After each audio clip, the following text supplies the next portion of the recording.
Every coach says they want leaders. We say it in staff meetings, we say it in interviews, we say it to parents, we say it to our teams. We need more leadership. But if we're honest, most of the time, what we really mean by this is we want athletes who are vocal, athletes who are confident, athletes who are comfortable speaking up, athletes who look the part. We want the kid who talks in the huddles, the kid who calls teammates out, the kid who has presence. And listen, there's nothing wrong with that, but here's the issue.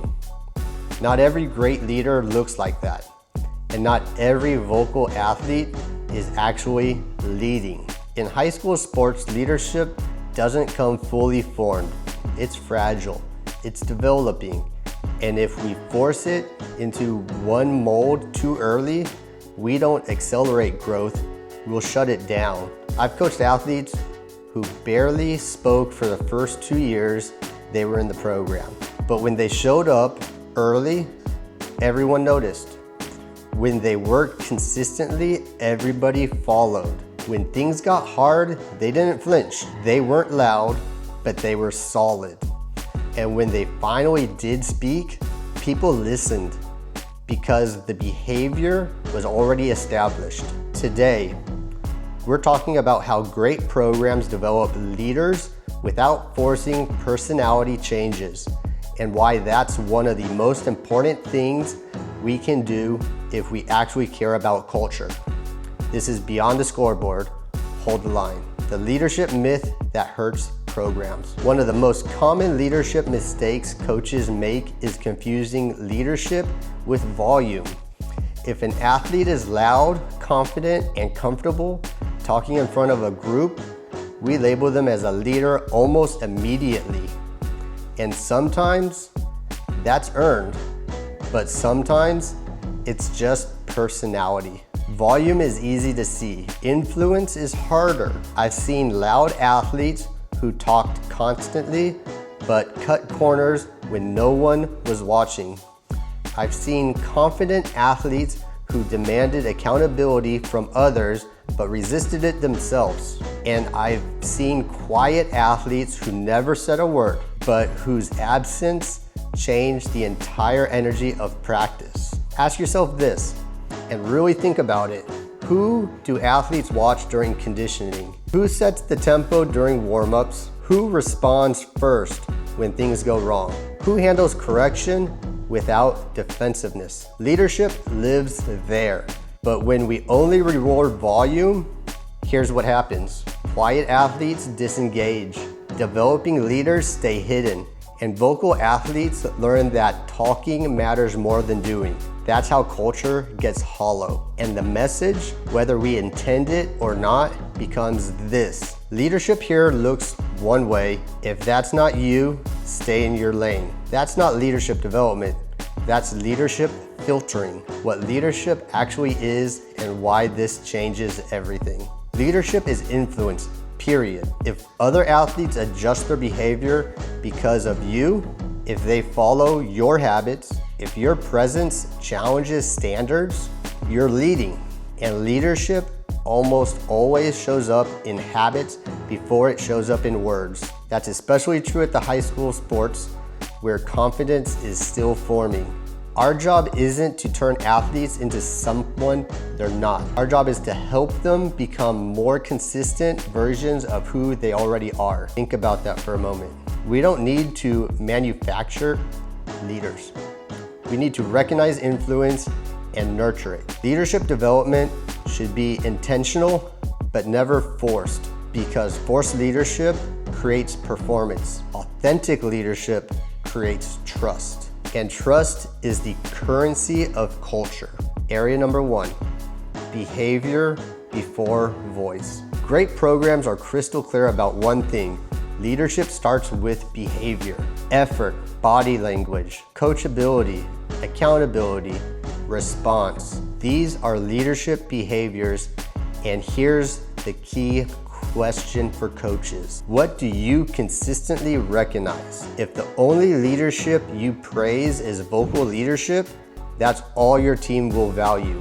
But when you intentionally recognize liability, when you highlight effort, response, and preparation, you teach the entire program what leadership actually is. Hey, I want everyone to notice how that rep was handled.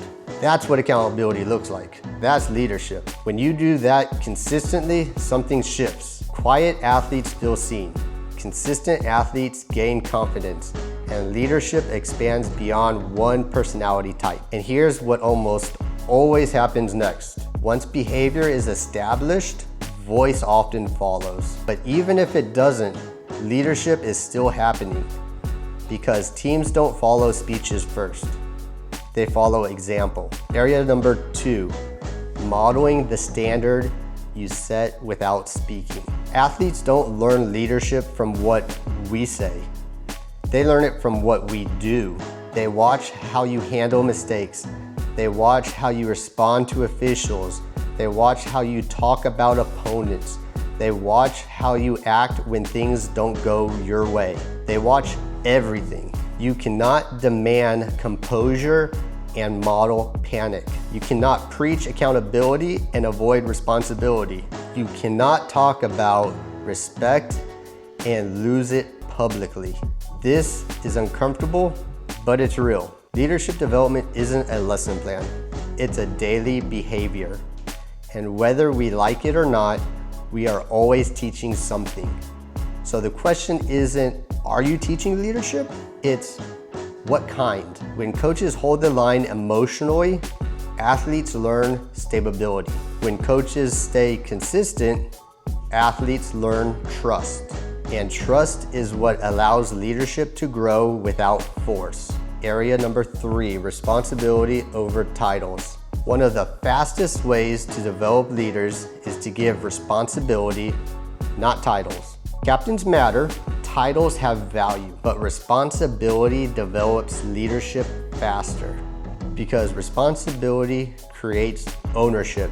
Small things matter here. Equipment, warm-ups, organization, standards. When athletes are trusted with responsibility, they stop waiting to be told what to do. They start thinking like leaders. And here's the important part. These responsibilities don't need to be announced as leadership training. They just need to be consistent. When athletes experience ownership, confidence follows. When confidence follows, leadership expands. Leadership grows through action, not labels. Practical application. Slow it down, make it real. I want to slow this down because this is where real change happens. You don't need a leadership overhaul.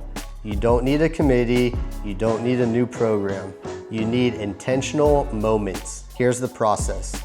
Step 1, identify one athlete who already leads through behavior, not words. Step 2, give them a small responsibility this week. Step 3, reinforce it publicly when it's done well. That reinforcement matters more than the responsibility because it tells the rest of the team this is leadership here. And when you do this consistently, week after week, leadership multiplies. Why this approach lasts. Great leaders aren't created by pressure. They're developed through trust. When athletes feel seen, supported, and challenged, leadership grows naturally. And when leadership grows naturally, culture becomes sustainable. This is how great programs hold the line without burning people out, forcing personalities, or chasing false confidence. You don't need louder teams, you need clearer standards, and clarity creates leaders. Wins fade, records change, but standards last. This is Beyond the Scoreboard. Hold the line.